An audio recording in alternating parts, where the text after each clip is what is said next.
Une bonne journée à tous. Aujourd'hui, on est dimanche le 3 août de l'an. Donc, je reprends la vidéo de la prédication de ce matin de l'Église en chemin.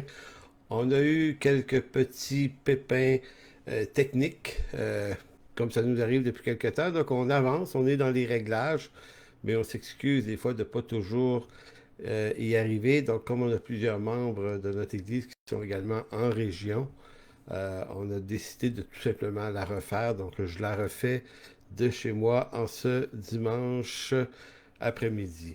Donc, aujourd'hui, dimanche 3 août, on est dans une série sur l'évangile de Jean que je vais tout simplement poursuivre aujourd'hui. Nous sommes arrivés à la séance 56 de cette série et on la poursuit. Donc, si vous voulez bien nous écouter, alors merci d'être là. Euh, donc, je refais simplement une petite rétrospective là, dans la série sur l'évangile de Jean. La dernière séance, c'était la 55, c'était le 13 juillet dernier, où on avait parlé d'entendre la voix de Dieu. Donc, comment on entend la voix de Dieu? Et on avait remarqué à travers les textes de l'évangile de Jean et de plusieurs autres textes de l'Écriture que l'homme, dans sa condition naturelle, n'entend ni ne peut voir ni ne connaître Dieu, à moins que Dieu lui-même se révèle et fasse entendre sa voix. Comment il nous creuse une oreille, comment il sculpte une oreille et à partir du psaume 40 et de nombreux textes militent pour montrer que la foi, elle vient de ce qu'on entend vient de la parole de Christ. Donc, c'est Dieu qui rend notre oreille intelligible, c'est lui qui redonne vue à nos yeux également. Donc, ça nous ramène toujours à l'idée que le salut est une œuvre de Dieu qui est complètement initiée par Dieu. Donc, ça, c'était la séance 55. La 56, maintenant, on se retrouve en Jean, chapitre 5, versets 36 à 40. Donc, cette semaine, voilà ce qu'on va voir. Euh, et si j'avais ajouté un sous-titre, parce que le titre, c'est Vous sondez les Écritures. Vous sondez les Écritures, c'est une courte phrase qui est tirée de l'Évangile de Jean, chapitre 5, le verset 39. Mais voyez-vous, à partir de ce titre-là, j'ai mis un sous-titre, et le sous-titre, ça serait les déviances du genre humain. C'est-à-dire de quelle façon l'homme, de toutes les manières possibles, à cause de sa condition pécheresse, et par rapport aux choses de Dieu, va toujours agir dans une certaine forme de déviance ou facilement partir de la vérité qu'il connaît, que l'Écriture lui révèle, pour facilement replonger dans différentes déviances qui conviennent à sa réalité humaine. Donc, c'est ce qu'on va voir cette semaine. Et pour le montrer, on va remarquer l'exemple du peuple d'Israël. Donc, Dieu a tout mis en œuvre pour se rendre reconnaissable dans la dimension humaine de l'homme. Donc, si on veut regarder l'œuvre du salut en fonction de la réalité, mais que la réalité humaine en tant que telle, euh, c'est comme si Dieu, et Israël est un peu l'exemple de cette affaire-là, Dieu va se révéler de façon très claire à ce peuple-là, à travers les patriarches d'abord au départ, puis et tous les prophètes qui vont suivre. Donc Dieu parle réellement à ce peuple-là, lui donne tous les prophètes. Donc c'est comme si Dieu donnait toute l'information sur lui-même et toute l'information qui concerne sa venue en ce monde. Donc on appelle ça avoir toutes les conditions gagnantes pour connaître Dieu. Donc Israël, le peuple, les a reçus. Mais il faut s'expliquer pourquoi Israël passe à côté complètement de son Messie il y a de ça 2000 ans. Parce que, effectivement, ils l'ont non seulement pas reçu, et vous pourriez dire, oui, mais certains l'ont reçu, certains ont cru en lui, mais vous remarquerez que ceux qui ont suivi Jésus, c'est des personnes que Jésus est allé chercher, les apôtres notamment. C'est lui qui va les chercher. Toi, suis-moi, toi, suis-moi, toi, suis-moi. Ils vont le suivre. Donc, beaucoup vont le suivre, mais le peuple, lui, en général, ses autorités, ses prêtres, ses sacrificateurs, les pharisiens, les sadducéens, les docteurs de la loi, aucune de ces grandes catégories de personnes vont reconnaître en Jésus le Messie. il faut s'expliquer pourquoi ça s'est arrivé. Donc, Israël passe à côté de son Messie. Dans la réalité humaine, c'est pour une raison qu'on peut expliquer très facilement, c'est que Jésus ne correspond pas à l'image que les Juifs s'étaient fait de lui selon leur tradition religieuse. Parce que on est comme ça, nous les hommes, on fait les choses et on se bâtit des traditions que l'on suit et auxquelles on donne énormément d'importance. Et quelquefois, le problème avec nos traditions, puis en passant, on fait tout ça, là, la tradition, c'est le confort, hein? C'est la méthode, c'est la façon de faire. C'est ce qu'on ajoute aussi à l'écriture dans nos traditions. Et souvent, nos traditions finissent par, même si elles pourraient être bonnes puis être au service de la vérité, on finit par leur donner une autorité égale, sinon supérieure même à la vérité. Donc, les traditions finissent par se durcir et prendre tellement de place qu'elles finissent par, comment vous dites, traduire une autre image de celui qu'on entend. Donc, Israël n'a pas reconnu son Messie. C'est aussi en partie à cause de l'image, de leur imaginaire, de qu'est-ce qu'ils avaient. Eux attendaient le Messie, mais ils attendaient quoi exactement? Ils attendaient quoi? Ils attendaient quoi selon leur tradition? Et finalement, le Jésus qui se présente 2000 ans ressemble pas à l'imagination ou à l'imaginaire qu'ils ont de lui. Donc, il ne passera pas. Évidemment, c'est dans la réalité humaine. Pourtant, Jésus, Jésus est parfaitement l'image et le Verbe incarné du Dieu trois fois saint. Il correspond en tout point, lorsqu'on étudie comme il faut les actions et les paroles de Jésus, il remplit complètement tout le contenu de l'Ancien Testament qui est prévu pour lui. En d'autres mots, l'Ancien Testament, les prophètes, les promesses pointent vers lui et lui accomplit toutes ces choses sans faille. Donc, il était, on pourrait dire, logiquement et théologiquement parfaitement reconnaissable, mais il y a quelque chose qui fait défaut, c'est qu'ils ne le reconnaissent pas. Maintenant, Jésus explique déjà avant sa propre mort pourquoi il en est ainsi, et ça, vous trouvez ça en Jean chapitre 5, verset 36 à 40. Il va leur dire, moi j'ai un témoignage plus grand que celui de Jean, ici nommé Jean-Baptiste, car les œuvres que le Père m'a donné d'accomplir, ces œuvres mêmes que je fais, témoignent de moi, et c'est le Père qui m'a envoyé. Si on arrête ici, là, puis on fait juste examiner ce qu'il vient de dire, il dit les œuvres que le Père m'a donné d'accomplir, ces œuvres mêmes que je fais témoignent que c'est le Père qui m'a envoyé. Donc Jésus est en train de dire, si vous étiez des observateurs de la précision des choses que Dieu a prévues, vous reconnaîtriez que je suis en train de les accomplir. Verset 37, et le Père m'a envoyé, a rendu témoignage de moi. Vous n'avez jamais entendu sa voix et vous n'avez point vu sa face. Et sa parole ne demeure point en vous parce que vous ne croyez pas en celui qui l'a envoyé. C'est une parole très très dure lorsqu'on se place dans le contexte de qui l'entend, c'est-à-dire les Juifs. Parce que ces gens-là sont quand même dédiés à la cause de Dieu. Un bon Juif va à la synagogue. C'est un peuple extrêmement instruit. Tout le monde sait lire, tout le monde sait écrire, comme je disais ce matin à l'église dans cette prédication, mais c'est le premier peuple du monde à avoir forcé ou obligé les enfants à lire et à écrire en très jeune âge. On voit ça dans Deutéronome 6, si ma mémoire est bonne. Donc, écoutez, au Québec, ici, la loi de l'éducation du Québec a passé une loi pour obliger les enfants à aller à l'école à partir des années 1940 à peu près, là. Vous imaginez le retard qu'on a. Donc, le peuple juif, c'est un grand peuple. C'est vraiment un peuple de gens instruits, très brillants. Encore aujourd'hui, on peut se souvenir que la plupart, pas la plupart, mais une grande partie des prix Nobel qui ont été gagnés au 20e siècle ont été par des scientifiques juifs, bien souvent. Il y a des grands musiciens chez les Juifs, il y a des grands auteurs.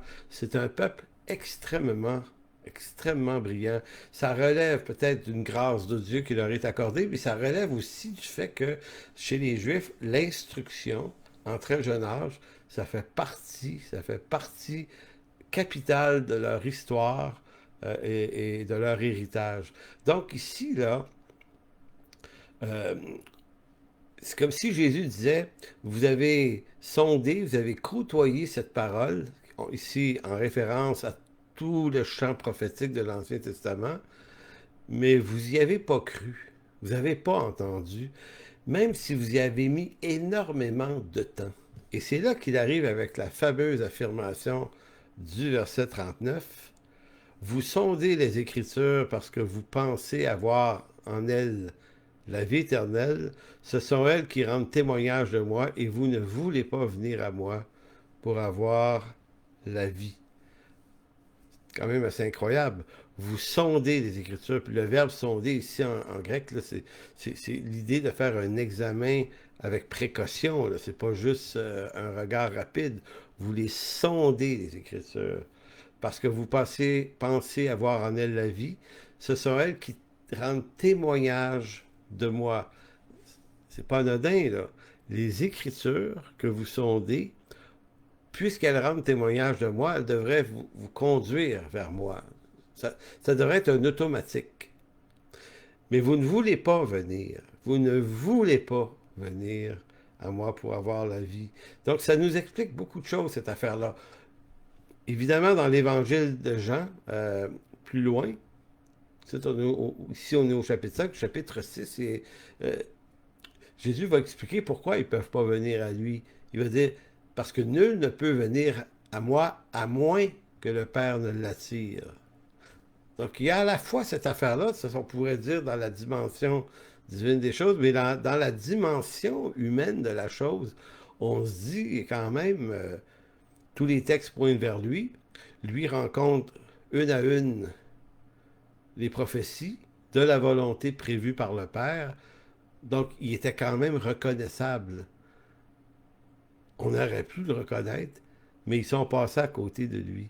C'est très surprenant. Et pour reprendre un exemple que j'avais ce matin, pour expliquer ça, c'est un peu comme si l'Ancien Testament était une carte. Une carte qui montre le chemin, une map. Puis que la map nous indique, voici le point de départ, de tel endroit que tu vas quitter, tu vas suivre, regarde, il y a un trajet là. Tu vas suivre le trajet, puis ça va te conduire à tel autre endroit. Donc, pour dire, depuis Abraham, Genèse 12, là, il y a comme un trajet qui se fait, un trajet messianique, en quelque sorte, à travers tous les textes, tous les livres, tous les prophètes, les psaumes et compagnie. Cette trajectoire-là est dessinée de plus en plus clairement pour préciser qu'à un moment précis, à tel endroit, le Messie va arriver. Donc, ça pointe vers lui. Donc, c'est un peu comme si le peuple juif s'est attelé à la tâche de sonder les Écritures, a suivi cette route-là, et ils sont arrivés quelque part ailleurs que là où le Messie les attendait. C'est ça qui est surprenant. C'est ça qui est surprenant. Donc, il faut remarquer ce fait-là très important parce que ça nous apprend comment on en vient à marcher avec Dieu. Et vous savez, moi, quand je lis l'Écriture, j'essaie toujours de faire des pauses dans mon raisonnement pour me dire comment ça se décide. Vous savez, c'est un peu comme si Jésus, pas comme si, en fait, Jésus vient, mais comme il est le Dieu souverain, trois fois saint, il sait d'avance, en temps réel pour lui, exactement ce qui va arriver. Et le premier constat qu'on doit faire, Jésus, en forme de Dieu ici, n'est pas surpris qu'il n'ait pas reçu par son peuple. Et il vient quand même.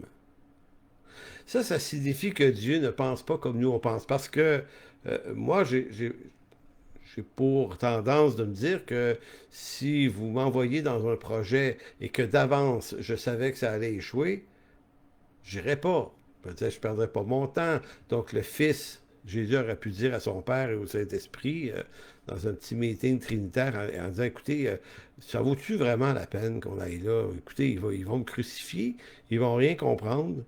Puis tout ça, tout ce qu'on leur dit depuis des millénaires, ça explique ma personne qui vient s'incarner, puis ils ne me reconnaîtront pas, ils vont passer à côté. Donc, à quoi bon? À quoi bon cette aventure-là? Et moi, ce que j'aime beaucoup dans cette réflexion-là, c'est que j'aime l'idée que malgré l'échec monumental, la déviance de l'homme qui l'amène toujours ailleurs, il choisit d'être là quand même. Donc, Dieu est venu. Il n'a pas attendu qu'on l'attende. Il n'a pas attendu qu'on le supplie de venir. Il est venu, peu importe la condition de l'homme, sachant qu'il allait être rejeté, il vient quand même. Tout ça est écrit d'avance. Et ça montre une chose, la grâce et la bonté de Dieu envers l'homme pécheur. En d'autres mots, c'était comme si Dieu disait, malgré leur perdition, malgré leur rébellion, je vais les sauver quand même. Ils vont me rejeter, ils vont me crucifier, eh bien j'y vais quand même. Et à la limite, mon sacrifice va devenir expiatoire pour leurs fautes. Je vais leur pardonner et les relever. Donc tout ça nous révèle la grandeur de l'œuvre de Dieu. En fait, tout ça arrive dans la dimension humaine parce que l'homme séparé de Dieu par la chute possède néanmoins l'intuition de l'existence de Dieu. Donc, dans toutes les peuplades du monde, on a remarqué chez les historiens puis les anthropologues, les sociologues, vous savez, il y a 3 ou 4 siècles, les Européens ont commencé à explorer. Ils sont venus ici en Amérique, mais ils sont allés un peu partout découvrir ce qui se passait ailleurs sur la Terre. Et ce qu'ils ont découvert, c'est quand même surprenant, c'est que tous les peuples qui avaient eu aucun contact avec le monde judéo-chrétien avaient néanmoins une organisation sociale en quelque peu similaire, c'est-à-dire que dans toute peuplade, il y avait toujours un pouvoir politique qui maintenait l'ordre et la cohésion dans le clan, mais il y avait toujours une dimension religieuse, donc il y avait toujours un chaman ou un prêtre quelconque qui, lui, s'occupe dans le clan des relations avec l'au-delà, le Dieu auquel on donne un nom selon la tribu, et que le travail de calmer ce Dieu, ses colères, possiblement. Donc, ça signifie que l'homme, peu importe sa condition, peu importe son instruction, est conscient de son existence, est conscient de sa condition pécheresse, quel que soit le nom qu'il donne à ça. Il va offrir des sacrifices à des divinités païennes de toutes sortes. C'est toute la naissance de l'idolâtrie. Mais qu'est-ce que nous dit exactement cette idolâtrie, qui est mauvaise, mais qui en même temps révèle qu'il y a dans le cœur de l'homme la pensée de l'éternité. Bien que l'homme ne sache pas ce que Dieu fait depuis le commencement jusqu'à la fin. Ecclésiaste 3.11, néanmoins que l'homme sait que ce Dieu existe, sans pouvoir le nommer, sans pouvoir expliquer qui il est, et c'est là qu'on arrive à la beauté de la chose, c'est que Dieu, parmi tous les peuples du monde, s'en choisit un, qui est Israël, à qui il révèle ses oracles, sa parole, par les patriarches et les prophètes. Donc c'est comme si Dieu disait, il y a un peuple à qui je vais me révéler davantage. Clairement, je vais même, à la limite, presque leur apparaître. Ça va être clair que j'existe, et ce peuple-là va comprendre exactement qui je suis. Je vais lui donner ma loi. Je vais l'instruire. Je vais être avec lui. Je vais être avec lui dans ses guerres. Je vais être avec lui dans tout ce qu'il fait. Je vais performer des moments miraculeux pour ce Dieu. Je vais faire des choses extraordinairement puissantes qui ne sont pas de la main de l'homme. Donc, je vais me rendre évident à ce peuple et je vais m'incarner éventuellement dans ce peuple comme Messie.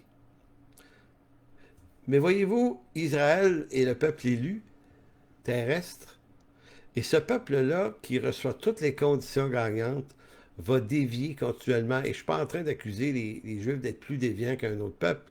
C'est à travers Israël, on voit la condition humaine. Si le peuple le plus instruit, qui reçoit le plus d'informations, d'instructions et de précision, qui recèle toutes les conditions gagnantes pour reconnaître le Messie, si lui échoue, ça montre que tous les hommes échouent de toute façon. Donc, Dieu se révèle, l'homme reçoit cette révélation-là, l'homme la garde et tranquillement, pas vite, il dévie. C'est arrivé à Israël. Maintenant, c'est sûr que nous, on pourrait se dire, oui, mais nous c'est pas pareil. Nous chrétiens, là, j'entends. On dit, nous, on n'est pas Israël, on a reçu le Saint-Esprit, on est l'Église, on a plus, puis on a beaucoup plus que les peuples païens. On n'a pas juste une intuition de l'existence de Dieu. Nous, on lit sa parole. Nous, on connaît Dieu. Voyez-vous, c'est un petit peu ça l'orgueil chrétien. Mais on va montrer que l'Église, dans son histoire, tout autant qu'Israël, subit les mêmes déviances. Donc, c'est un peu l'idée aujourd'hui. Qu'est-ce qui se passe avec nous? Vous savez, il y a des chrétiens qui vont dire pourquoi il y a autant de dénominations, pourquoi il y a autant de différences de doctrine entre une église et une autre, pourquoi des tensions, pourquoi des divisions? Ben parce que on est l'église avec les mêmes possibilités de déviance. Maintenant, avant d'arriver à ça, permettez-moi de faire un retour en arrière et d'aller voir le cas d'Israël. On va faire un petit survol. Vous allez voir, c'est fascinant comment c'est clair, mais terriblement clair. Donc, comme je vous dis, le cas d'Israël est assez intéressant. Ce peuple-là, d'abord, reçoit des promesses par Abraham, mais il va se passer, après Abraham, une période où Israël va se retrouver en captivité en Égypte pendant plus de 4 siècles. Dans toute cette période-là, Israël ne possède pas encore la loi de Dieu, il possède les promesses. Les promesses d'Abraham, Isaac et Jacob, descendance aux 12 tribus. Et on comprend qu'une tribu parmi les autres va être plus particulière, la tribu de Juda. Donc, on commence à comprendre un petit peu la révélation du plan, mais on n'a pas encore tout à fait la loi de Dieu. Donc, éventuellement, Dieu va susciter à Israël un Messie, quelqu'un qui va les délivrer de la main de Pharaon, qui s'appelle Moïse. Et on pourrait penser qu'à partir du moment où Moïse arrive et que la loi de Dieu arrive, ben, le problème de la déviance va être réglé. On va dire maintenant, ils vont avoir la vérité. Mais juste avant que Dieu les délivre de la main de Pharaon, écoutez bien ce qui se passe. Moïse, verset 1 de Exode 32, Exode 32, 1, Moïse est sur la montagne à ce moment-ci. Il est en train d'être instruit par Dieu de la loi, les 10 commandements, les tablettes, et il y a un paquet d'informations qu'on pourrait lire à partir du chapitre 19. Là. Donc 13, 14 chapitres avant, là, Dieu donne à Moïse toutes les précautions, les instructions de la loi. Donc il n'est pas avec le peuple en bas, il est en haut. Donc le peuple est en bas, lui, et attend Moïse. Et ça tarde. Et là, le peuple, voyant que Moïse tardait à descendre de la montagne, s'assembla autour d'Aaron et lui dit, allons, fais-nous un Dieu qui marche devant nous, car ce Moïse, cet homme qui nous a fait sortir du pays d'Égypte, nous ne savons ce qu'il est devenu. Aaron leur dit, ôtez les anneaux d'or qui sont aux oreilles de vos femmes, de vos fils et de vos filles, apportez-les-moi. Et tous ôtèrent les anneaux d'or qui étaient à leurs oreilles et les apportèrent à Aaron. Il les reçut de leurs mains, jeta l'or dans un moule et fit un veau en fonte. Et ils dirent, Israël, voici le diable. Non, voici ton Dieu.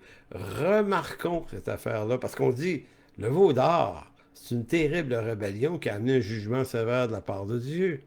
Mais si on lit le texte, il faut se rendre compte que eux, dans leur emportement, leur impatience, dirais-je, ils ont quand même une intention qui pourrait nous apparaître noble. Ils veulent offrir à Dieu un sacrifice, une louange, un remerciement. Ils vont dire, on veut le voir, ce Dieu-là qui nous a délivrés, maintenant qu'on est libre. Là. Et là, ben, Aaron leur fait un veau d'or, puis dit, ben, voici ton Dieu. Et là, qui t'a fait sortir du pays d'Égypte. Donc, il n'y a vraiment pas une intention de dire, ben, Dieu, notre Dieu nous a fait sortir d'Égypte, mais nous, on va en adorer un autre. Non, il dit, on veut l'adorer lui. Lorsqu'Aaron vit cela, il bâtit un autel devant lui, il s'écria, demain, il y aura fête en l'honneur de l'Éternel. C'est intéressant, en l'honneur de l'Éternel, celui qui nous délivre. Le lendemain, ils se levèrent de bon matin, ils offrirent des holocaustes et des sacrifices d'action de grâce. Le peuple s'assit pour manger, pour boire, ils se levèrent pour se divertir. Écoutez, si votre foi, votre façon de marcher avec Dieu repose strictement euh, sur des leviers émotionnels, sur des considérations qui sont du domaine de l'émotion, ben ce texte pourrait vous perturber parce que vous pourriez vous dire que oui, ils se sont peut-être trompés, mais leur intention était bonne et sincère. Ils voulaient offrir à Dieu des sacrifices d'action de grâce. Vous me voyez venir? Ils voulaient bien faire. Le peuple ignore tout à ce moment-ci de la loi mosaïque qui leur est pas encore donnée dans ses instructions et ses prescriptions. Moïse n'a pas encore organisé et structuré l'affaire, donc eux veulent simplement montrer à Dieu leur reconnaissance par ce qu'on pourrait appeler un acte d'adoration. Qu'est-ce qu'on en retire? Quelle est l'instruction à retirer ici? C'est que quand on marche avec Dieu, c'est pas une affaire de sincérité d'abord. C'est une question de vérité.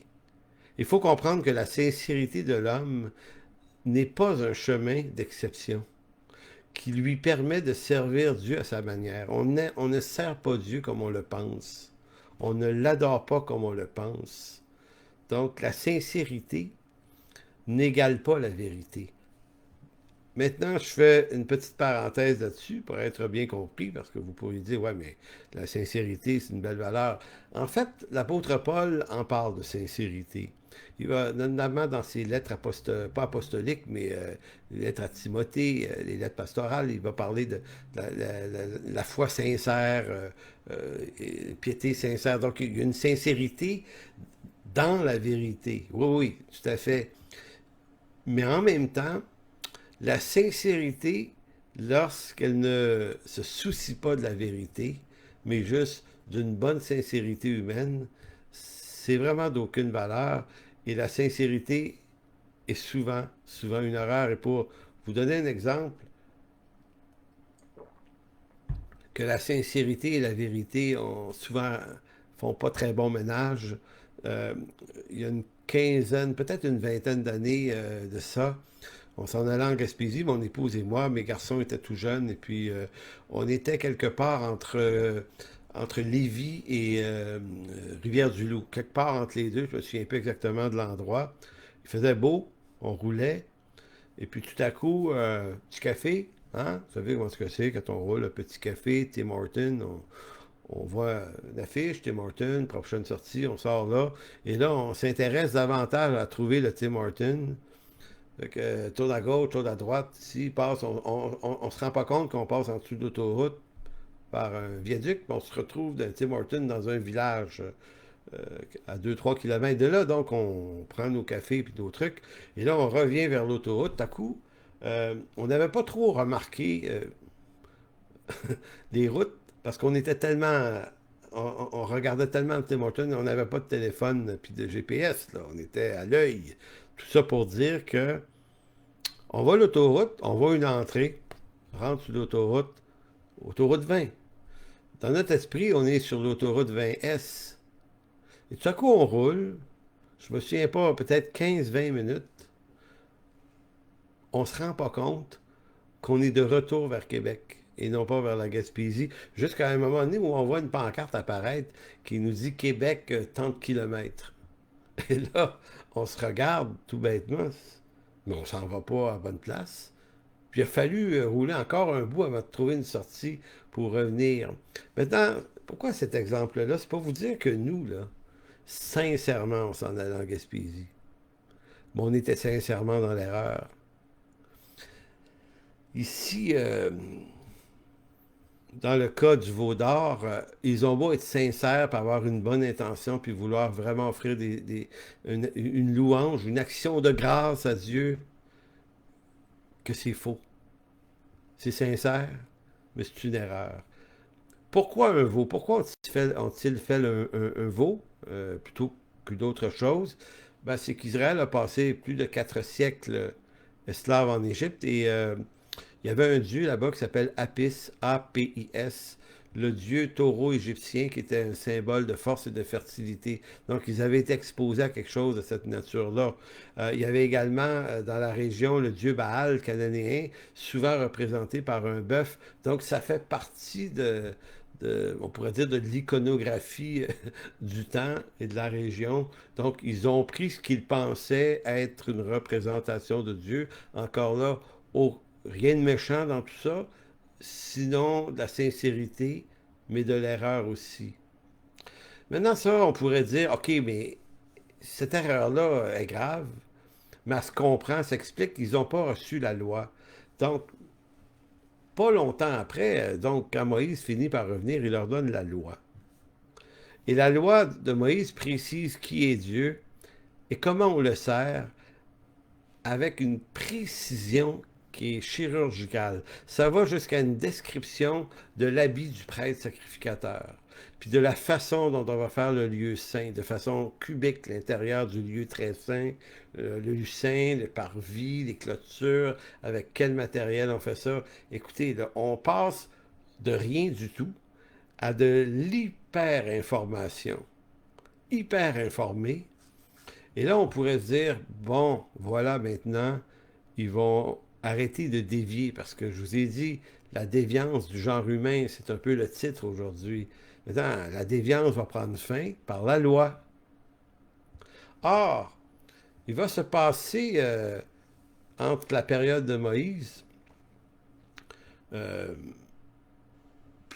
plusieurs siècles, et à tout bout de champ, le peuple d'Israël s'éloigne de son Dieu. D'abord, la loi est donnée dans le Pentateuque.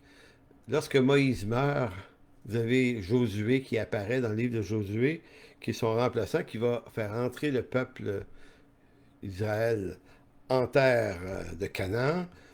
Il va y avoir des guerres, ils vont s'installer, ils vont s'organiser. Et peu de temps après, vous arrive la période des juges. Et là, ils ont beau ici avoir la loi qui vont complètement s'égarer à travers la période des juges. Ils vont faire comme chacun ce qui lui plaît. C'est une des maximes qui est dans le livre des juges à deux reprises. Là. Il n'y avait pas de roi en ce temps-là en Israël. Chacun faisait ce qui lui plaît.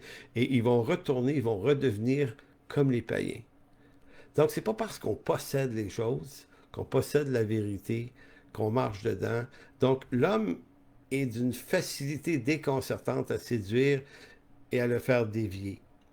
Maintenant, il va arriver la royauté de David, qui, elle, va restaurer les choses, avec certains prophètes autour de lui. D'abord Samuel, ensuite Nathan et d'autres. Et David va rebrasser toutes les cartes, les chantres. Ils vont installer les choses, bâtir une maison. On va faire un temple.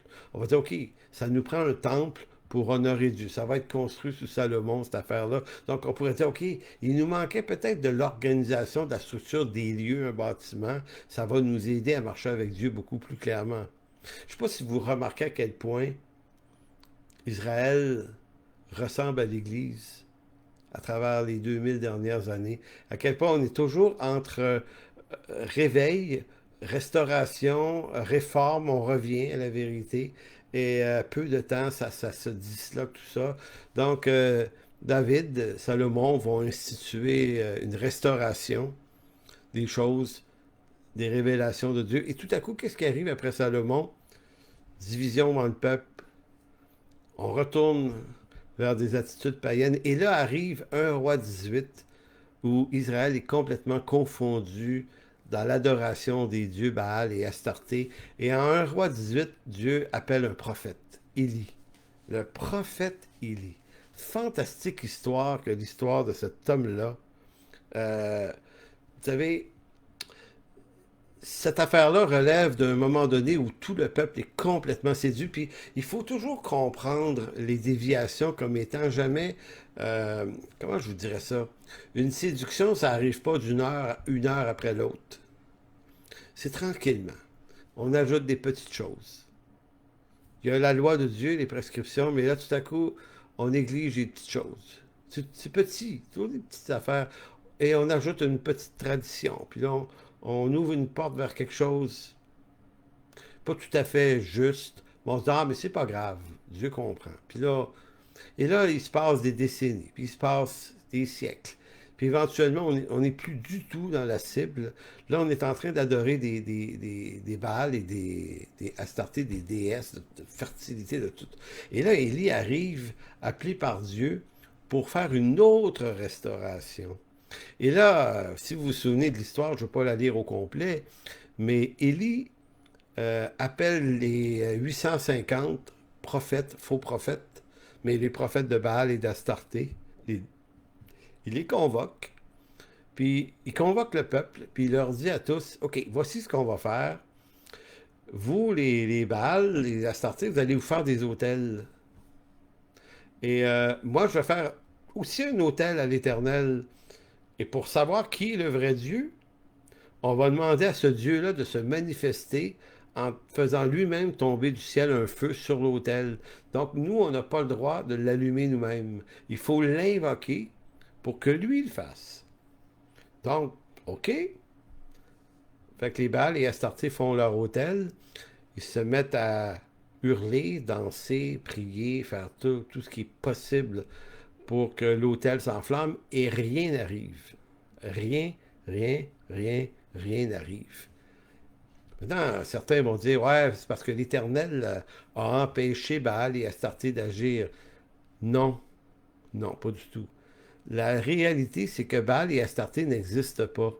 C'est une séduction religieuse, idolâtre, qui séduit les gens, mais c'est une coquille vide. C'est une coquille vide. C'est pour ça qu'il y a des trucs qui sont... Le danger là, de certaines affaires, c'est pas dans ce que ça pourrait donner, c'est dans la naïveté qu'on a d'y croire. Fait que c'est ce qui leur arrive. Fait que, voici, ils vont tourner autour de leur offrande, de leur autel. Euh, Élie va même se moquer d'eux, en voulant dire, il est où votre Dieu? Est-ce qu'il est parti manger? Peut-être parti à la salle de bain? Peut-être... continuez, criez plus fort, allez, allez, mettez de l'intensité, avec le résultat qu'il ne va rien se passer. Et l'histoire ici nous amène au moment où, maintenant, il va dire, OK, c'est assez, c'est à mon tour. Donc, 1 roi 18, 36, au moment de la présentation de l'offrande, Élie le prophète s'avança et dit, Éternel Dieu d'Abraham, Isaac et d'Israël, ou Jacob, que l'on sache aujourd'hui que tu es Dieu en Israël et que je suis ton serviteur, et que j'ai fait toutes ces choses par ta parole. Réponds-moi, Éternel, réponds-moi, afin que le peuple reconnaisse que c'est toi l'Éternel. Arrêtons-nous ici, afin que le peuple reconnaisse que c'est toi l'Éternel. Maintenant, le verbe hébreu, reconnaître, ici, c'est le verbe yada, qui est assez connu quand même, souvent utilisé dans l'Ancien Testament. Donc, il s'agit d'un mot qui n'est pas anodin. Yada, qui se traduit généralement en français par connaître ou savoir, a dans la Bible et dans l'univers hébreu une signification qui va beaucoup plus loin que ça. Écoutez, non seulement c'est la connaissance intellectuelle des choses, comprendre, percevoir, discerner, yada, c'est également le savoir qui vient de l'expérience, mais yada, c'est surtout et aussi une relation d'intimité, c'est connaître au sens d'une intimité profonde. C'est pourquoi yada est également utilisé comme pour désigner la connaissance d'un homme et d'une femme, la relation sexuelle. Adam, connu Ève. Adam, Yada, Ève. Dans la tradition hébraïque, Yada implique souvent une connaissance intime, notamment entre l'homme et son Dieu. Ce n'est pas juste le fait de savoir quelque chose, Yada, mais c'est d'être profondément lié à cette connaissance. Donc, la prière d'Élie ici, c'est afin que Dieu se révèle dans une connaissance intime avec son peuple, le peuple d'Israël. Et là, c'est une très grande chose, cette affaire-là. Donc, je relis le verset 37. Réponds-moi, Éternel, réponds-moi, afin que ce peuple reconnaisse, Yada, que c'est toi, l'Éternel. Donc, ici, là, restaure l'image de toi, qui est faussée par des séductions, par des faux prophètes, restaure, yada, Seigneur, cette image de toi, afin qu'on sache ici que c'est toi l'Éternel qui est Dieu et que c'est toi qui ramène leur cœur. Et le feu, et le feu de l'Éternel tomba et consuma l'holocauste, le bois, les pierres, la terre. Il absorba l'eau qui était dans le fossé.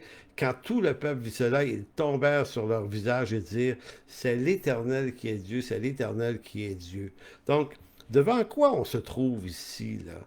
Ben, on se trouve dans une réforme. On pourrait parler d'une réforme, une restauration du peuple de Dieu qui est libéré de ses séductions, littéralement. La manifestation de Dieu est tellement puissante que même les roches, les pierres ont brûlé. C'est intense et il y a une repentance. Et là, on pourrait dire de cette repentance et de cette restauration, on pourrait dire, bon, enfin, cette fois-ci, c'est la bonne. Souvenez-vous, là, depuis le veau d'or, depuis le livre des juges, hein? Donc, il y a toujours des restaurations et il y a de la déviance. C'est toujours suivi d'une déviance. Maintenant, c'était une déviance. Et là, Élie restaure Israël de sa déviance pour les ramener dans le Dieu trois fois saint. Donc, on restaure les choses encore. Merveilleux.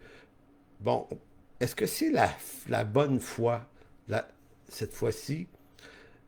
En fait, Dieu rétablit une juste connaissance de lui, oui, et des jours meilleurs vont venir certainement pour Israël, mais en fait, oui et non.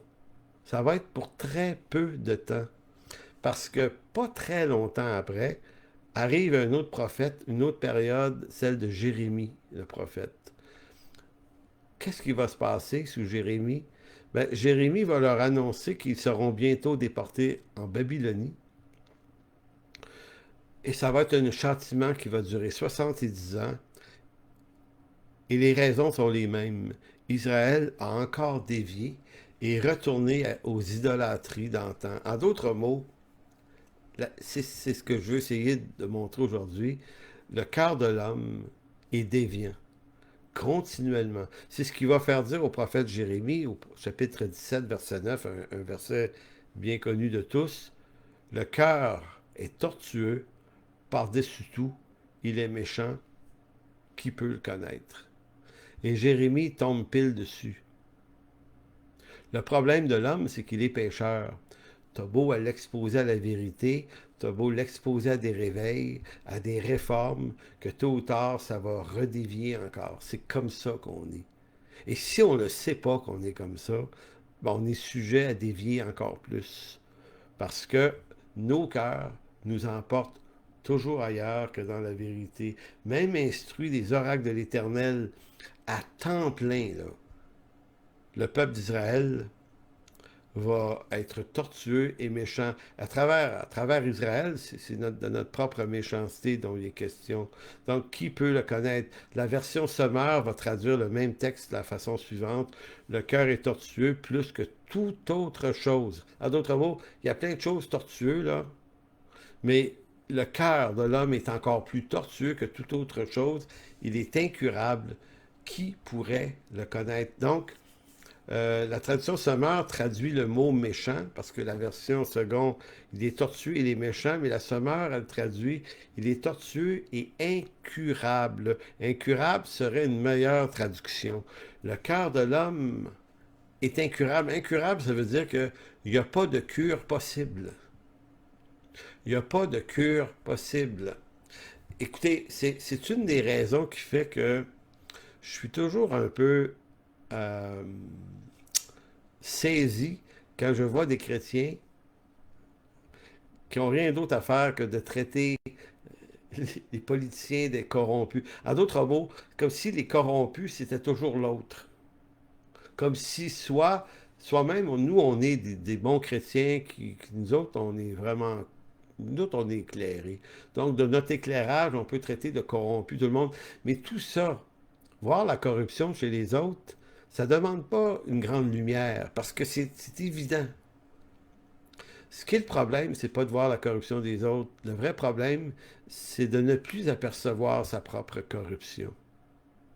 Donc le problème ne vient pas d'un manque de sincérité, mais de la nature déchue de l'homme. L'homme est profondément perdu, tortueux et méchant en ce qui concerne son rapport à Dieu et son rapport avec ses semblables. Si vous n'êtes pas convaincu de ça, écoutez les bulletins de nouvelles, là, vous allez voir à quel point la méchanceté de l'homme à travers les guerres, les génocides, les injustices, les tueries, c'est effrayant. Donc,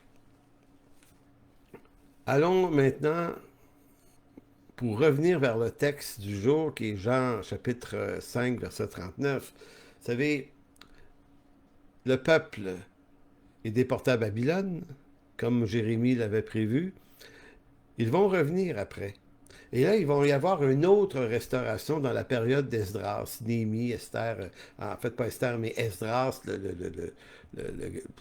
voyons, le scribe, qui lui va rétablir la loi et l'ordre.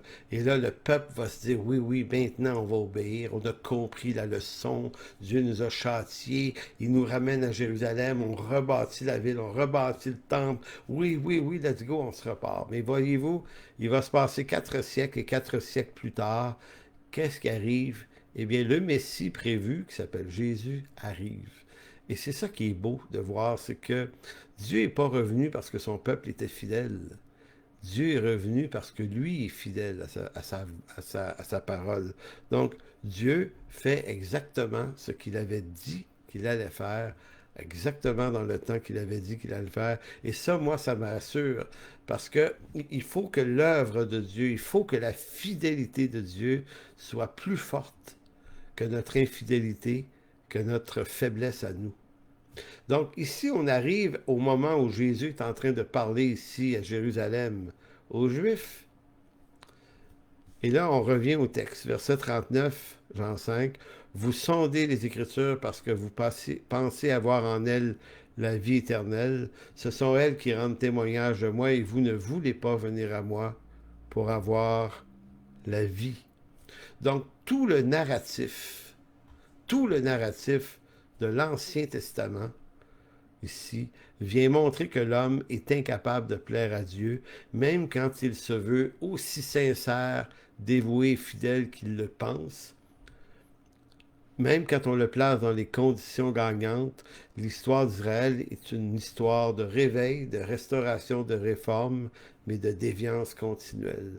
On pourrait être extrêmement découragé de ça, puis se dire on va essayer, on va le refaire, mais voyez-vous, tout ça nous montre que on est appelé à marcher avec Dieu, oui, on est appelé à marcher à être fidèle, mais il ne faut pas tomber dans l'utopie que nous, ça ne nous arrivera pas. En fait, nous, chrétiens, on a le même problème que les enfants d'Israël, et certains vont dire, oui, mais nous, là, on a quelque chose qu'eux n'avaient pas.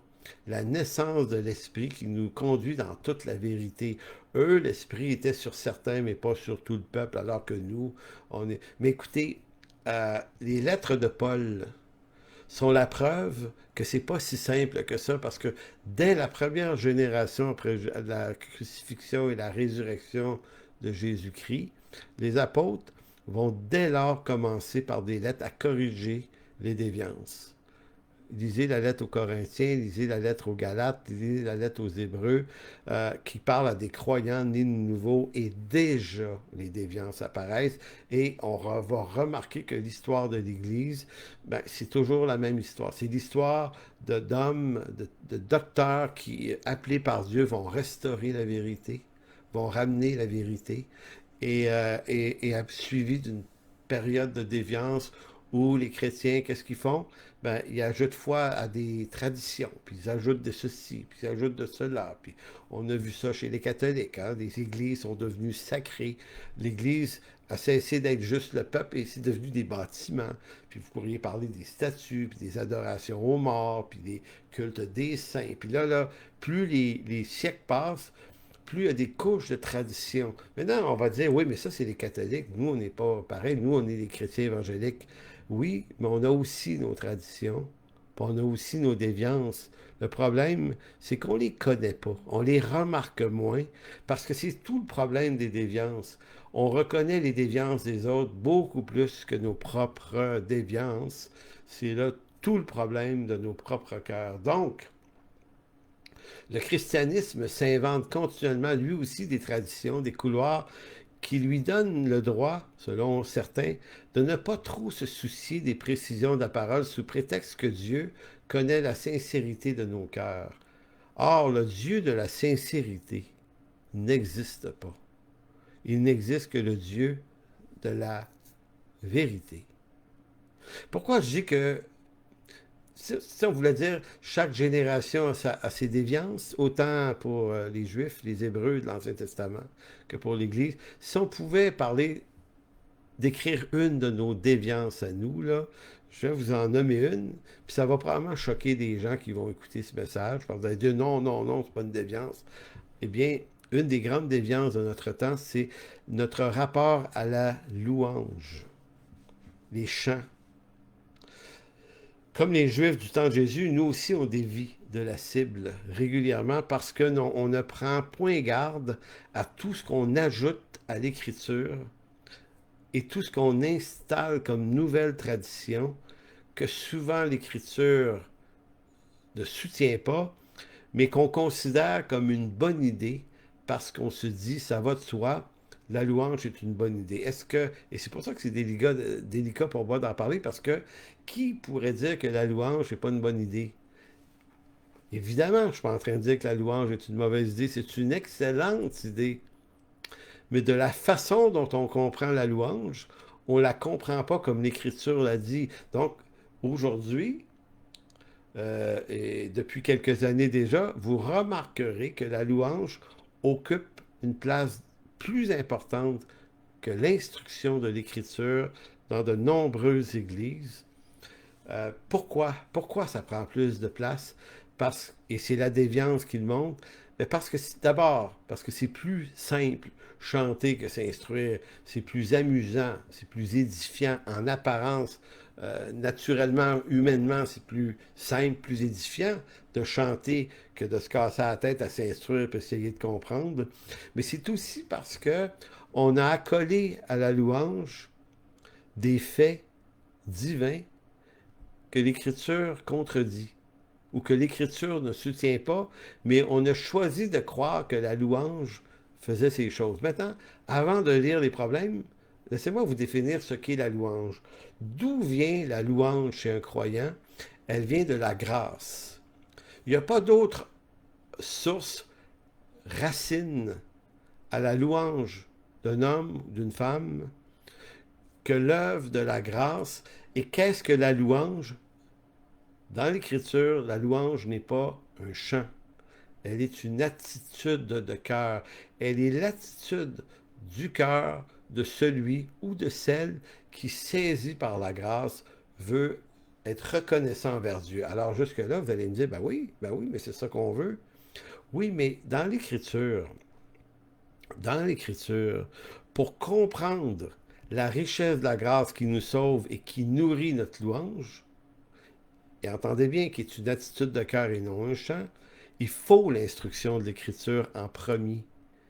Le Seigneur Jésus, dans Matthieu 28, là, 19, il n'a pas dit faites de toutes les nations des disciples et apprenez-leur des chants et des cantiques pour me louer, parce que moi, l'Éternel, j'aime énormément ça qu'on me chante des cantiques. Non, non, non. L'instruction première projetée dans la mission de Jésus à son Église, c'est instruisez-les à observer tout ce que je vous ai enseigné. Il n'y a rien dit sur la louange. C'est pas que la louange est sans importance, je vais en parler la semaine prochaine de la place de la louange. Elle a une place, mais elle est précisée, la place de la louange dans l'Église. Donc, aujourd'hui, on ne tient plus beaucoup compte de ces précisions-là. On a décidé que la louange allait occuper. Donc, beaucoup d'églises vont organiser des soirées, des week-ends de louange, en pensant bien faire. Et la sincérité est au rendez-vous. Je ne remets pas en question la sincérité de personne. C'est juste que là où ça devient une déviance, c'est que quand la louange occupe plus d'espace que l'instruction, on a un problème. Si vous organisez une soirée de louange, beaucoup y vont. Organisez le même soir une soirée d'instruction, peu iront. Et quand vous regardez ça, vous avez le portrait de la déviance de notre temps, même si c'est de la louange. Et en passant, la louange, c'est une attitude de cœur. S'il vous faut un big band avec tout un kit jet set pour rendre ça possible, donc s'il vous faut ça pour chanter, c'est que vous n'avez pas un cœur d'adorateur et de louange. La louange, c'est une attitude de cœur, mais ça peut aussi se chanter. Donc c'est pour ça qu'on aime le faire en chant, et c'est bien correct, mais c'est d'abord une attitude de reconnaissance. Maintenant, euh, j'ai fait une petite recherche parce que j'entends passer beaucoup de prédicateurs puis de gens puis, qui vont donner à la louange des rôles très précis. Et c'est introuvable dans l'Écriture, ce rôle-là. Donc, en d'autres mots, comme Israël, on rajoute à l'Écriture des petites choses. On dit, ah, mais c'est pas grave, la louange, c'est de Dieu. Donc, on rajoute à la louange l'idée que, paraît-il, que la louange a pour objectif de nous délivrer du mal, mais de nous délivrer de nos ennemis. C'est pas dans l'Écriture. C'est pas une définition. La louange, là, c'est notre action de grâce à Dieu. C'est nous vers Dieu et non pas quelque chose que Dieu fait pour nous délivrer de quoi que ce soit.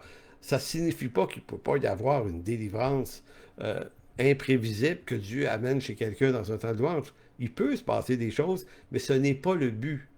Donc, si on assigne à la louange le but que ça va nous donner la victoire sur nos ennemis, ben, on l'a inventé. Comme les Juifs, comme les Hébreux, dans l'histoire d'Israël, on ajoute des petites choses ici et là, une autre ici, un autre là, et ça finit par devenir une idolâtrie. Une autre affaire, la louange abat les murailles. Non, la louange n'abat pas les murailles. Maintenant, où est-ce qu'on a pris ça? On a pris ça à Jéricho. Les chantres ont fait 7 fois le tour de la ville et les murailles sont tombées. Donc on dit, ah, mais la louange abat les murailles. En fait, c'est arrivé une seule fois, et c'est cette fois-là. Et c'est jamais arrivé. Donc ça signifie que cette histoire-là des murailles de Jéricho qui tombent ne sont pas une doctrine ni un principe de Dieu. C'est juste un fait historique. Il faut définir, il faut différencier fait historique et ne pas être tenté d'en faire un principe. Même chose, la louange brise les chaînes. On a pris ça où? On a pris ça dans Acte 16. Paul et Silas chantaient des cantiques après avoir été battus et enfermés dans une prison, et les chaînes ont brisé. Donc certains vont dire, quand on chante des cantiques, ça brise les chaînes. Non, parce que Paul a été souvent enfermé en prison par après. Et il n'en a pas été délivré, les chaînes n'ont pas brisé. C'est pas que Paul manquait de foi les autres fois, là. C'est parce que c'est un fait historique, à un moment précis dans la vie de Paul, qui ne se traduit pas en tant que principe, qui sera toujours vrai. Si vous êtes en prison un jour, essayez-les, vous allez voir que vos chaînes ne se briseront pas. D'autres vont dire la louange active la puissance de Dieu dans nos vies. Excusez, j'ai pas de mots. Ça se dit nulle part. On va dire, ouais, mais quand le Saint-Esprit vient, on va être revêtu d'une puissance du Saint-Esprit. Il y a des phénomènes qui sont arrivés dans le Nouveau Testament aux apôtres. C'est effectivement vrai, mais on a l'impression, des fois, on a l'intention de vouloir s'approprier la façon dont c'est arrivé pour se dire que ça nous arrive aussi. Mais dans le Nouveau Testament, vous allez le voir, jamais la louange, les chants, sont associés à un revêtement de puissance. D'autres vont dire la louange est la clé spirituelle qui aligne notre âme sur le Saint-Esprit.